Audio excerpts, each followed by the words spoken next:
आज के इस वीडियो में हम पढ़ेंगे लिपिड्स की केमिकल प्रॉपर्टीज के बारे में, या यूं कहें कि प्रॉपर्टीज के बारे में। इस प्रॉपर्टीज में हम फिजिकल प्रॉपर्टीज, केमिकल प्रॉपर्टीज और इसके साथ इनकी एनालिटिकल प्रॉपर्टीज को भी देखेंगे।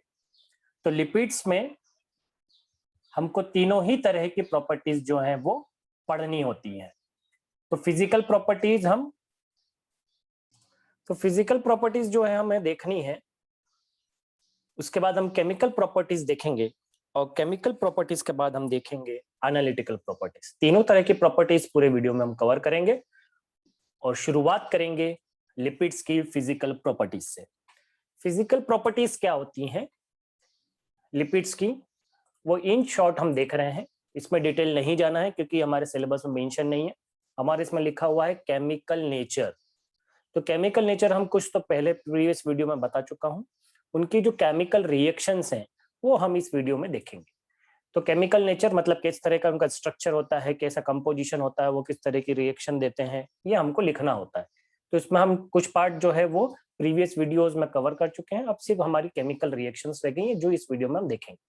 चलिए आगे बढ़ते हैं। तो सबसे पहले हम आ जाते हैं फिजिकल प्रॉपर्टीज पे।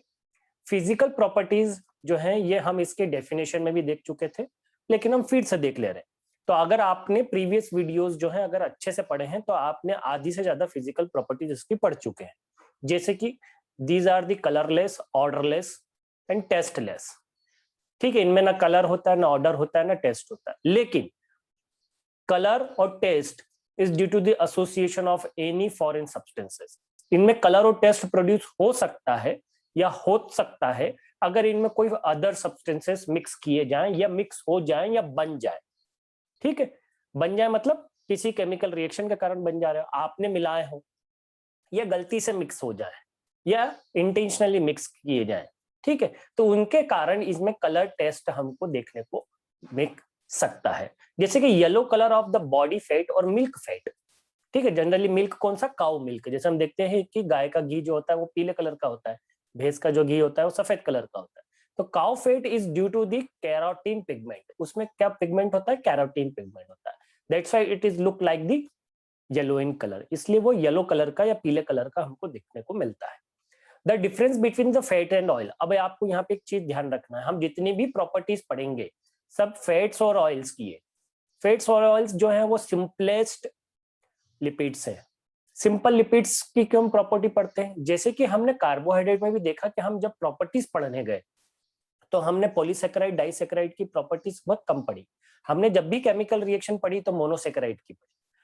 क्यों? क्योंकि हम हमेशा रिएक्शन जो है वो सिंपलेस्ट मॉलिक्यूल की पढ़ते हैं। ठीक है, जो सबसे यूनिट मॉलिक्यूल होगा उसकी हम रिएक्शंस पढ़ते हैं। ठीक है, क्योंकि जब भी कोई केमिकल रिएक्शन होगी तो वो डिग्रेड हो सकता है, वो इनको टुकड़े में, या हम ये बोले कि वो हाइड्रोलाइटिक होके फिर वो केमिकल रिएक्शन में इन्वॉल्व होता है। तो इसलिए जब भी हम रिएक्शन पढ़ते हैं कोई भी केमिकल या फिजिकल, तो वो हम हमेशा सिंपलेस्ट फॉर्म की पढ़ते हैं। इसलिए यहाँ पे भी हम जो पढ़ रहे हैं वो सब फैट और ऑयल का है। ठीक है, हमने सिंपलेस्ट लिपिड्स को क्लासिफाई किया था दो कैटेगरीज में, फैट्स, ऑयल्स एंड वैक्सेस। तो हम यहाँ पे किसका पढ़ रहे हैं, फैट्स एंड ऑयल्स का, है ना। These are most commonly found lipids हैं। तो फैट्स एंड ऑयल्स, तो oils are liquid and fats are solid at the room temperature. ये तो हमने उसमें भी देखा था जब हम सिंपलेस्ट की डेफिनेशन में बत गए थे। अब ये लिक्विड क्यों होते हैं, because of the unsaturated fatty acids. ठीक है, तो अनसेचुरेटेड फैटी एसिड होने के कारण ये लूजली बॉन्डेड होते हैं। लूजली बॉन्डेड होते हैं मतलब इनकी पैकिंग प्रॉपर नहीं हो पाती, क्योंकि जितना ज्यादा अनसेचुरेशन होगा उतना ज्यादा बैंड होता है। जो चेन हम पढ़ते हैं ना, long chain of fatty acid, तो जितना ज्यादा अनसेचुरेशन होगा उतना ज्यादा उस चेन में बैंड प्रोड्यूस होता है। तो उनकी पैकिंग जो है मॉलिक्यूल्स के अच्छे से नहीं हो पाती और वो लूजली बाउंडेड होते हैं, इसलिए लिक्विड्स इन नेचर होते हैं। While the fats are solid because of they have the saturated। तो saturated मतलब एकदम सीधा सीधा सा स्ट्रक्चर होता है और they have the proper packing। ठीक है, तो मान लीजिए ऐसा एक स्ट्रक्चर और इसके बीच में जो पैकिंग है वो इजीली हो पाएगी। लेकिन अगर मान लीजिए इस तरीके का स्ट्रक्चर है तो इसमें फिर पैकिंग जो है ये लूज हो जाती, एकदम टाइट नहीं हो पाती। ठीक है, इसलिए these are the liquid at the room temperature and these are the solid at the room temperature। Next properties पे आ जाते हैं, फिजिकल प्रॉपर्टी पे। दे have the specific gravity less than 1, that's why they float on the air. हम जानते हैं कि तेल, घी, जो मक्खन होता है वो सब पानी के ऊपर तैरता है, this is because of the specific gravity, या हम इसको बोल सकते हैं कि डेंसिटी, है ना। डेंसिटी जो है वो पानी की तुलना में कम होती है, इसलिए वो पानी के ऊपर तैरते हैं, ज्यादा होती तो नीचे बैठ जाते। They are soluble, insoluble in water, तो not all but most of them, है ना। ये जो प्रॉपर्टी हम लिख रहे हैं कि 90% जो लिपिड्स हैं they are insoluble in water, ठीक है, but they are soluble in organic solvents like the ether, benzene, chloroform. जितने भी आपको ऑर्गेनिक सॉल्वेंट्स के नाम आते हैं सब लिख सकते हैं, ईथर, बेंजीन, क्लोरोफॉर्म, हेक्सेन, ठीक है, diethyl ether and many more. Melting point of the fat are usually low but the higher than the solidification point, ठीक है, तो इनका melting point जनरली कम होता है। तो these are the some physical properties of the fats, या हम बोलें कि lipids, जो कि हमको लिखनी होती है या पढ़नी होती है। अब आ जाते हैं हम केमिकल प्रॉपर्टीज पे, या बोल सकते हैं केमिकल नेचर। तो केमिकल नेचर अगर आपसे कोई भी पूछा जाए किसी भी मॉलिक्यूल्स का, तो आपको उसका स्ट्रक्चर समझाना है। क्लासिफिकेशन तो अलग चीज हो गई, स्ट्रक्चरली वो किस तरीके के मॉलिक्यूल से बने हुए होते हैं और उनकी केमिकल रिएक्शंस किस तरीके की हो सकती है, तो यहाँ पे हम ये मिला के आपको लिखना पड़ेगा। तो सबसे पहले पे आ जाते हैं हम केमिकल प्रॉपर्टीज ऑफ फैट्स, और इसमें सबसे पहली जो केमिकल प्रॉपर्टीज है वो है हाइड्रोलाइसिस। हाइड्रोलाइसिस, इस लाइन का मतलब क्या है? It means reaction with water. Hydrolysis कहीं भी होता है तो वो हाइड्रोलाइसिस मतलब कि पानी के द्वारा टूटना, या पानी से रिएक्शन करने के बाद किसी मॉलिक्यूल का टूटना जो है वो हाइड्रोलाइसिस कहलाता है, reaction with the water. They are hydrolyse into their constituent. तो फैट्स एंड ऑयल्स हमने देखा था कि ये फैटी एसिड और अल्कोहल से मिलकर बने हैं, तो ये फैटी एसिड और अल्कोहल, तो यहाँ पे अल्कोहल क्या है, ग्लिसरॉल में कन्वर्ट हो जाते हैं, है ना। By the action of the super steam, ये किस किस से हो सकता है, स्टीम हाइड्रोलाइसिस किस किस से, स्टीम से हो सकता है, एसिड, अल्कली, डाइल्यूट एसिड और डाइल्यूट अल्कली, और एंजाइम्स के द्वारा भी इनका हाइड्रोलाइसिस किया जाता है, जैसे कि लाइपेज ऑफ पेंक्रियाज से जो हमें मिलता है। ड्यूरिंग द एंजाइमेटिक और acid hydrolysis glycerol and fatty acids are produced. तो सभी तरह के हाइड्रोलाइसिस से जो है वो हमें ग्लिसरॉल और फ्री फैटी एसिड्स मिलते हैं। तो ये ट्राइग्लिसराइड का स्ट्रक्चर हमने याद किया था, तो हमने जब सिंपल लिपिड्स में जब याद किया था तो इसका उल्टा रिएक्शन याद किया था, ऐसे याद किया था। उसी रिएक्शन को अब हमने इस तरीके से लिख देना है, ठीक है। तो यहाँ पे ये जो एस्टर बॉन्ड था, ये वाला और ये वाला और ये वाला, ये बॉन्ड टूटेगा, ये बॉन्ड टूटेगा तो यहाँ पे OH हो जाएगा, ये इधर OH हो जाएगा, ये इधर OH, और ये वाला जो मॉलिक्यूल है ये पूरा फ्री होगा, इधर से ये वाला, इधर से ये वाला और इधर से ये वाला। तो 3 फ्री फैटी एसिड जो है वो हमें मिलेंगे, और ये free fatty acid are not good for the any fat और ऑयल। जितना फ्री फैटी एसिड होगा किसी भी फैट और ऑयल में वो उतना ज्यादा जल्दी डिग्रेड हो जाता है, उतना जल्दी खराब हो जाता है, तो ये ऐसा नहीं होना चाहिए। तो हाइड्रोलाइसिस ऑफ द किसी फैट और ऑयल का होना एक अच्छी केमिकल रिएक्शन में से नहीं गिना जाता, ये हम एनालिटिकल वैल्यू में पढ़ेंगे। चलिए, तो हाइड्रोलाइसिस हो गया। नेक्स्ट हम रिएक्शन पे आ जाते हैं, और नेक्स्ट रिएक्शन है दैट इज सेपोनिफिकेशन। सेपोनिफिकेशन का मतलब होता है सोप बनाना। सोप बनाना मतलब साबुन बनाना, है ना। हमारे घर में जो हम साबुन यूज करते हैं, सोप यूज करते हैं, वो ये जनरली क्यों होता है, ये अल्कलाइन हाइड्रोलाइसिस है विच प्रोड्यूस दी। अब अल्कलाइन है मतलब कि बेसेस यूज होंगे, तो हमने यहाँ पे बेस यूज किया, यही इसकी जगह हम KOH भी यूज कर सकते हैं ना। क्या यूज कर सकते हैं, KOH भी यूज कर सकते हैं, पोटेशियम हाइड्रोक्साइड भी यूज करते हैं सोडियम हाइड्रोक्साइड की जगह।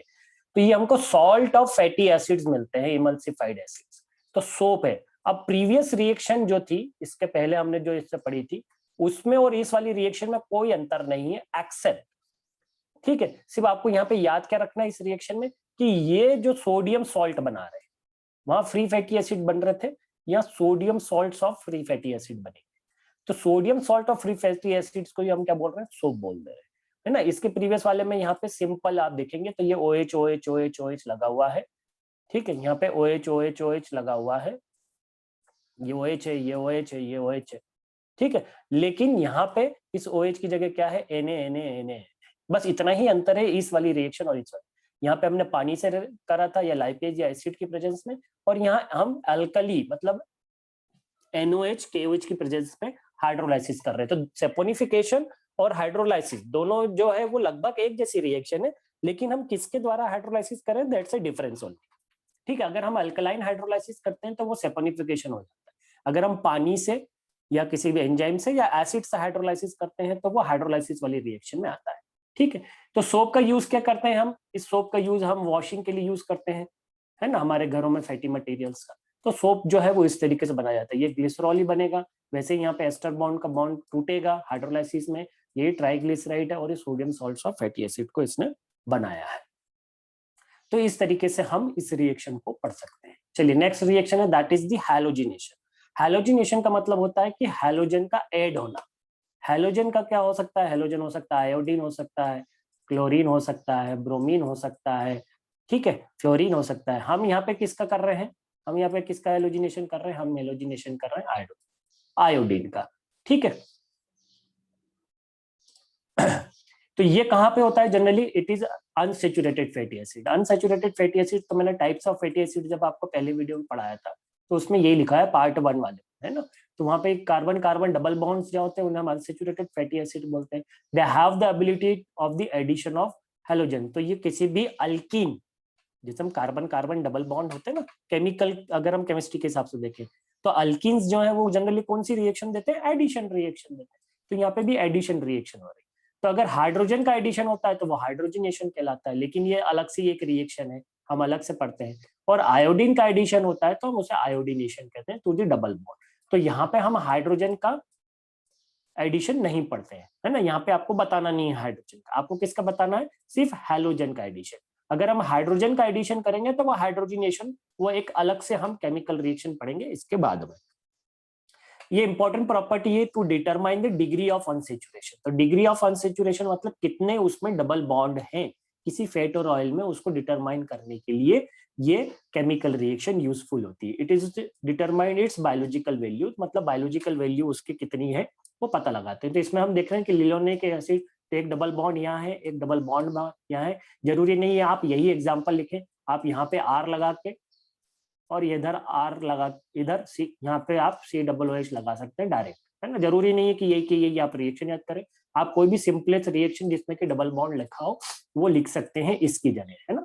तो यहाँ पे ये डबल बॉन्ड है और ये डबल बॉन्ड है, इसमें जब हम आयोडीन ऐड करेंगे तो इस डबल बॉन्ड पे यहाँ पे ये 2 आयोडीन मॉलिक्यूल अट हो गए, तो ये एडिशन रिएक्शन हो गई, है ना। और इस डबल बॉन्ड को ये टूट के सिंगल बॉन्ड बना और यहाँ पे कार्बन की वैलेंसी करने के लिए यहाँ पे हम double bond. Okay, this is the halogenation. Addition of halogen to the double bond is known as the halogenation, है ना। अब हाइड्रोजन का पढ़ लेते हैं, हम हाइड्रोजन को ही बताएंगे कि हाइड्रोजन का एडिशन होगा तो क्या बोलेंगे, उसे हम हाइड्रोजनेशन बोलते हैं, है ना, या हार्डनिंग ऑफ द ऑयल बोलते हैं। हार्डनिंग ऑफ द ऑयल मतलब कि ऑयल जो होता है वो लिक्विड होता है, और लिक्विड को हम हार्ड में बना दे, मतलब लिक्विड को हम ऑयल को फैट में कन्वर्ट कर रहे हैं। This is the hardening of the oil. तो फैट में क्या था, अभी हमने फिजिकल प्रॉपर्टी में पढ़ा था, फैट में जो था वो सेचुरेटेड फैटी एसिड्स थे और ऑयल में क्या था, अनसेचुरेटेड फैटी एसिड्स थे।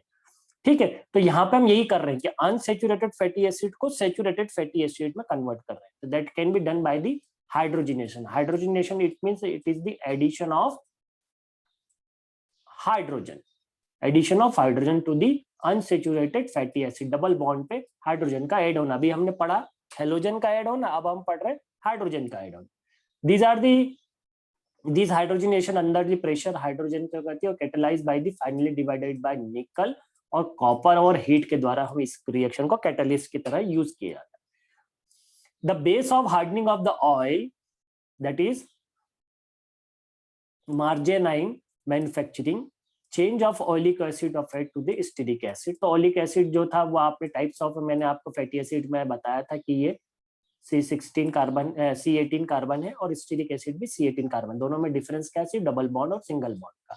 ठीक है, तो it is advised not to saturated और द डबल बॉन्ड्स। ये जनरली एडवाइस किया जाता है कि किसी भी अनसैचुरेटेड फैटी एसिड में सभी डबल बॉन्ड को सैचुरेट ना करें, अदरवाइज वो बहुत ज्यादा हार्ड हो जाता है, और अगर सब बहुत ज्यादा हार्ड हो जाएगा तो वो हम डाइजेस्ट नहीं कर पाएंगे।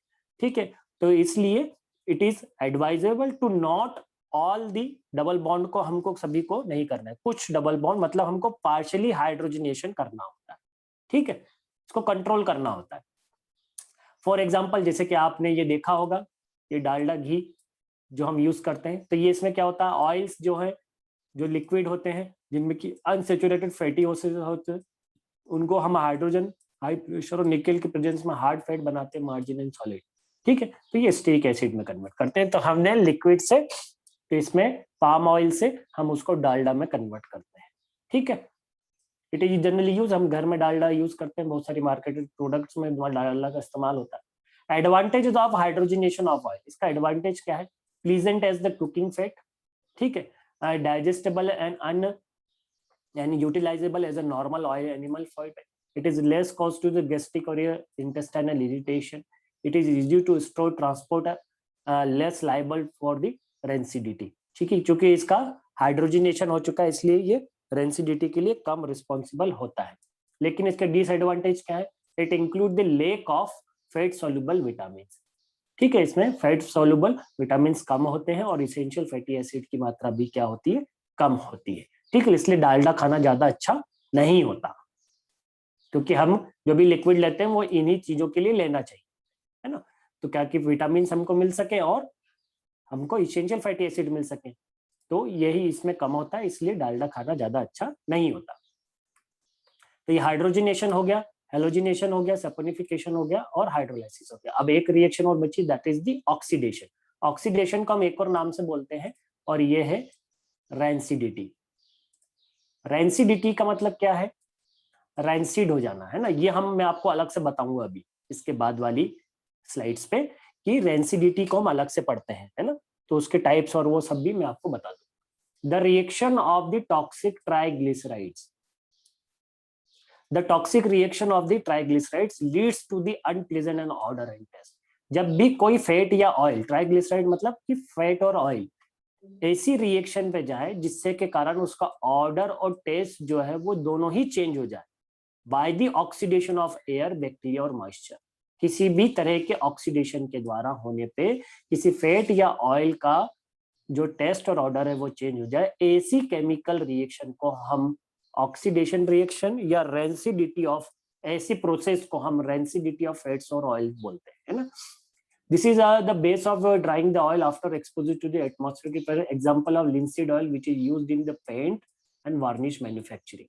ठीक है, समटाइम्स इसका गुड में वो उसमें भी हम यूज करते हैं। तो हम देखते हैं अब रेंसिडिटी क्या है। ठीक है, मैं आपको रेंसिडिटी के टाइप्स और इसकी रेमेडीज भी बता दूंगा इसी में। तो रेंसिडिटी क्या है, that is the physiochemical changes है। फिजियोकेमिकल चेंजेस में क्या हो रहा है कि उसमें डेवलपमेंट ऑफ अनप्लीजेंट, मतलब जो हम नहीं चाहते हैं, अनप्लीजेंट ऑर्डर, टेस्ट और एबनॉर्मल कलर का प्रोड्यूस हो रहा है। ये क्यों हो जा रहा है, ये हो जा रहा है exposure to the oxygen, light, moisture मतलब कि वाष्प, बैक्टीरिया या फंगल कंटामिनेशन या फिर गर्मी कारण। जैसे भी आप देखेंगे कि अगर आप गर्मी में बटर को जो फ्रीज में रखा रहता है अगर वो बाहर रखा रहने देंगे तो वो सड़ जाएगा। ऐसे ही जब बारिश के दिन में रखते हैं तो वो हो जाता है। तो बारिश में क्या होता है, मॉइस्चर कंटेंट ज्यादा होता है। ठीक है, गर्मी में हीट ज्यादा होती है, उसमें फंगल बैक्टीरियल इन्फेक्शन हो जाएगा, ऑक्सीजन उसको एटमॉस्फेयर से मिलेगी तो उसका रेंसिड हो जाएगा, वो पूरा का पूरा बटर जो है खराब हो जाएगा। ठीक है, सैचुरेटेड फैटी एसिड रेजिस्ट दी रेंसिडिटी, जैसे जितनी फैट्स और ऑयल्स में, इसलिए फैट्स जो है वो जनरली जल्दी खराब नहीं होते हैं, ऑयल जो है वो जनरली जिनमें ऑयल कंटेंट ज्यादा होता है, मतलब अनसैचुरेटेड फैटी एसिड जो होते हैं वो जल्दी खराब हो जाते हैं। तो saturated fatty acids resist to the rancidity more than the unsaturated fatty acids. ठीक है, that have the unsaturated double bond. तो जिनमें डबल बॉन्ड होता है ऐसे फैटी एसिड जल्दी रेंसिड हो जाते हैं, और जिनमें सिंगल बॉन्ड्स होता है ऐसे फैटी एसिड जो है वो इजीली रेंसिड नहीं होते हैं, वो रेजिस्ट करते हैं, उनको रोकते हैं। ठीक है, तो रेंसिडिटी जो हमने देख ली डेफिनेशन, अब हम आ जाते हैं इसके टाइप्स पे। तो there are the 3 types of the rancidity. Generally हमको जो है वो 2 ही काम की होती है, ऑक्सीड हाइड्रोलाइटिक और ऑक्सीडेटिव। अब हाइड्रोलाइटिक रेंसिडिटी जो है वो हाइड्रोलाइसिक जो हमने रिएक्शन पढ़ी थी अभी ऊपर, पहली वाली रिएक्शन, केमिकल रिएक्शन, उस पर डिपेंड है। ऑक्सीडेटिव रेंसिडिटी जो है वो पूरी ऑक्सीडेशन अभी हमने जस्ट पढ़ी जो है उस पर डिपेंडेंट होती है। Ketonic rancidity, there are the very few, ठीक है, लेस अकरिंग रेंसिडिटी है ये। टाइप्स एंड कॉज में अभी कॉज अब हम देख लेते हैं। अब हम इन इंडिविजुअल को रेंसिडिटी को इंडिविजुअली भी देखते चलते हैं। हाइड्रोलाइटिक रेंसिडिटी क्या है, तो ये वही रिएक्शन है जो हमने हाइड्रोलाइसिस में पढ़ा है, पहली वाली रिएक्शन है ना, सेम रिएक्शन, अलग से कुछ याद नहीं करना। The slightly hydrolysis of the fat by the lipase और bacterial contamination leading to the free fatty acid and glycerol. तो ये मैंने आपको वहां पे बोला था कि ये फ्री फैटी एसिड होना अच्छी बात नहीं है। फ्री फैटी एसिड होने के कारण ये वोलेटाइल होते हैं और बैड ऑर्डर प्रोड्यूस करते हैं। तो volatile short chain fatty acid, these are the types of the fatty acid. हमने जो पहले वाले वीडियो में मैंने आपको इसलिए ये पढ़ाया है, ठीक है, उसका हमको एग्जाम में कहीं नहीं आता कि फैटी एसिड के टाइप बताइए या अल्कोहल के टाइप बताइए जो कि लिपिड्स में होते हैं, लेकिन हमको ये बार बार पढ़ने होते हैं, हर जगह आते हैं। इसलिए हमको ये एक बार कंसेप्ट क्लियर हो जाएगा कि क्या होते हैं फ्री फैटी एसिड, क्या होते हैं, उसको हमको अच्छे से समझ में आ जाता है। तो volatile short chain fatty acid have the unpleasant order. इसलिए मैंने आपको पहले उस वीडियो में बताया कि हाइड्रोलाइटिक रिएक्शन होना किसी भी फैट और ऑयल के लिए अच्छी रिएक्शन नहीं होती है। चलिए, तो हाइड्रोलाइटिक रेंसिडिटी मतलब हाइड्रोलाइसिस रिएक्शन के, केमिकल रिएक्शन के द्वारा जो डिग्रेडेशन ऑफ द फैट और ऑयल हो रहा है उसको हम हाइड्रोलाइटिक रेंसिडिटी बोलते हैं। अगली बढ़ते हैं ऑक्सीडेटिव रेंसिडिटी। ये हमने जस्ट पढ़ी अभी कि ऑक्सीडेटिव रेंसिडिटी जब exposure to the oxygen, light और हीट पर हम करेंगे तो peroxide derivatives which decompose the give the substances. इसके डिकम्पोजिशन से हमको क्या क्या मिलेगा? पेरोक्साइड्स मिलेंगे, एल्डिहाइड, कीटोन्स मिलेंगे, dicarboxylic acid that are the toxic and have the bad odour, है ना, oxidative. The addition of oxygen at the unsaturated double bond, generally उसके कारण हमने बोला था, वहां पे भी हमने बोला था कि जो अनसैचुरेटेड फैटी एसिड होते हैं वो जनरली ज्यादा रेंसिड को प्रोन होते हैं, ज्यादा जल्दी से उनका रेंसिडिटी हो जाता है देन दी सैचुरेटेड फैटी एसिड। चलिए, तो ये कुछ इस तरीके की रिएक्शन होती है कि ये पॉली अनसैचुरेटेड फैटी एसिड है, ये पेरोक्सिडाइल रेडियल बनेगा, फिर साइक्लिक पेरोक्साइड ये एल्डिहाइड में और इनमें अदर इंटरमीडिएट में कन्वर्ट होता जाता है, ठीक है। तो ये ऑक्सीडेटिव रेंसिडिटी का एक किस तरीके से हो रहा है। कीटोनिक रेंसिडिटी में हम देखते हैं, this is the due to the contamination with the certain fungi, जैसे कि Aspergillus niger in the coconut oil. The ketone, fatty aldehyde और short chain fatty acids are the fatty aldehyde fiber। तो ये moisture जो है इस ketonic rancidity को जो है वो जनरली एक्सीलरेट करता है। तो हमने जो तीन तरह की पढ़ी, एक में हाइड्रोलाइटिक मतलब पानी मॉइस्चर के कारण होना, दूसरी हमने ऑक्सीडेशन मतलब कि एयर वेयर और मॉइस्चर इसके कारण रेंसिडिटी, और तीसरी जो है वो बैक्टीरियल या फंगल इन्फेक्शन है जिसको हम कीटोनिक रेंसिडिटी बोल रहे हैं। फंगल इन्फेक्शन के कारण रेंसिडिटी हो जाता, दैट इज कीटोनिक रेंसिडिटी, है ना। चलिए आगे बढ़ते हैं हम। अब आ जाते हैं हम एनालिटिकल वैल्यूज। तो एनालिटिकल वैल्यूज भी जो भी है वो भी केमिकल रिएक्शन पे डिपेंडेंट होती है ना। अच्छा, इसका प्रिवेंशन बता देता हूं पहले मैं आपको। प्रिवेंशन जो है वो क्या है, अब जितने भी कॉज थे अगर हम उसको रोक लें तो प्रिवेंशन हो जाएगा। जैसे कि अवॉइडेंस ऑफ द कॉज, तो एक्सपोजर टू द लाइट रोक दीजिए, ऑक्सीजन से मॉइस्चर से हटा लीजिए, टेम्परेचर में मत रखिए, बैक्टीरियल फंगल कंटामिनेशन से रोक लीजिए। इसको हम कैसे कर सकते हैं कि हम वेल क्लोज कंटेनर, कूल और ड्राई प्लेस पे अगर रखेंगे, गुड स्टोरेज कंडीशन होगी तो हम इन सबको अवॉइड कर सकते हैं। इसके अलावा रिमूवल ऑफ कैटलिस्ट, तो हमने देखा था कि निकल और कॉपर जो है वो एज ए कैटलिस्ट की तरह, या लेड जो होते हैं वो इनिशिएट करते हैं, तो इनकी हम रिमूवल करेंगे। इसके अलावा हम एडिशन ऑफ ऑक्सीडेंट कर दे, एंटीऑक्सीडेंट, तो ऑक्सीडेशन नहीं होगा, हाइड्रोलाइटिक ऑक्सीडेशन, ऑक्सीडेटिव रेंसिडिटी नहीं होगी। तो तीन तरह की रेंसिडिटी में दो तरह की रेंसिडिटी बहुत कॉमन होती है, ऑक्सीडेटिव और हाइड्रोलाइटिक, है ना। तो prevention of peroxidation of the fat जो है वो रुक जाएगा। It includes the phenol, naphthol, tannins and hydroquinone. The most common natural antioxidant is the vitamin E है, ठीक है। It is important in the in vitro in vivo, दोनों ही तरीके से ये इंपॉर्टेंट होती है हमारे। तो हम तीन तरीके से प्रिवेंशन कर सकते हैं रेंसिडिटी का, जो कॉज है उनको रोक ले, और कुछ जो है हम एंटीऑक्सीडेंट या दूसरी चीजों को उसमें मिला दें जिससे कि उसकी रेंसिडिटी प्रोसेस जो है वो नहीं हो पाए।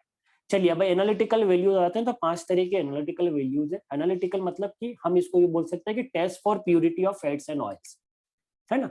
ये वो मेथड्स या केमिकल रिएक्शन जिसके द्वारा हम किसी फैट्स या ऑयल की प्योरिटी को चेक करते हैं। तो इसमें सबसे पहले है आयोडीन नंबर। आयोडीन नंबर को डिफाइन कैसे करते हैं? It is the number of gram of iodine, ठीक है। अब ये एकमात्र ऐसी है जिसमें हम यहाँ पे ग्राम वर्ड यूज कर रहे हैं, बाकी सब जगह मिलीग्राम आएगा, है ना।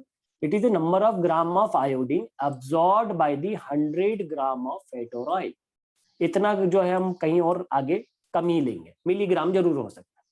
ये यूज काय के लिए होता है? अब हमने देखा था कि आयोडीन का तो हमने कहाँ पे यूज किया था, हेलोजिनेशन रिएक्शन में, और हेलोजिनेशन रिएक्शन में क्या होता है, डबल बॉन्ड टूट के वो आयोडीन जुड़ जा रहा था। तो सिमिलर ये डिग्री ऑफ अनसेचुरेशन को मेजर करने के लिए यूज होता है। इसका मतलब कि जितना कम नंबर होगा आयोडीन का, उतना less is the degree of unsaturation, मतलब उसमें उतने कम अनसेचुरेटेड फैटी एसिड उसमें प्रेजेंट होंगे। ठीक है, तो unsaturated fatty acids absorb the iodine at their double bond. Therefore, as the degree of unsaturation increases, the iodine number of the fat increases. तो जितना ज्यादा आपका डिग्री ऑफ अनसेचुरेशन होगा, उतना ज्यादा आपका आयोडीन नंबर होगा, जितना कम नंबर होगा, उतना कम अनसेचुरेशन होगा। It is used for the So it is used for the identification of the type of the fat, detection of the adulteration. हम ये क्या adulteration को identify करने के लिए इस analytical properties का यूज करते हैं, जिससे हम पता लगा सकते हैं कि कोई फैट और ऑयल जो है वो एडल्ट्रेटेड तो है नहीं, उसमें कोई मिलावट तो नहीं की गई। चलिए आगे बढ़ते हैं। नेक्स्ट जो है एनालिटिकल प्रॉपर्टीज उसको देखते हैं, that is the saponification value. अब ये हेलोजिनेशन रिएक्शन पे डिपेंडेंट थी, ये सैपोनिफिकेशन रिएक्शन पे जो हमने दूसरे नंबर की रिएक्शन पढ़ी थी केमिकल, उस पर डिपेंडेंट है पूरी एनालिटिकल वैल्यू, है ना। तो मिलीग्राम ऑफ KOH, अब मैंने आपको वहां पे बोला था या तो NaOH यूज कर सकते हैं या KOH यूज कर सकते हैं अल्कलाइन हाइड्रोलाइसिस के लिए, है ना। तो milligram of KOH required to saponify the 1 gram of fat और ऑयल, ये इसकी डेफिनेशन। इससे हम क्या पता लगाते हैं, इससे हम ये पता लगाते हैं कि the carboxylic acid of the fatty acid, carboxylic acid मतलब कि COOH ग्रुप जो है वो कार्बो फैटी एसिड का, react with the 1 mole of KOH, क्योंकि वो क्या कन्वर्ट हो जाएगा, वो पोटेशियम सॉल्ट में कन्वर्ट हो रहा है उसके, है ना। Therefore the amount of alkali needed to saponify of certain weight of fat depends on the number of fatty acid present. तो जितने ज्यादा OH प्रेजेंट होंगे, उतना ज्यादा COOH प्रेजेंट होंगे, उतना ज्यादा KOH यूज होगा, सिंपल सी बात है। तो अगर KOH ज्यादा यूज हो रहा है तो इससे हमने क्या पता लगाया कि उसमें कितने फैटी एसिड पर ग्राम में प्रेजेंट है।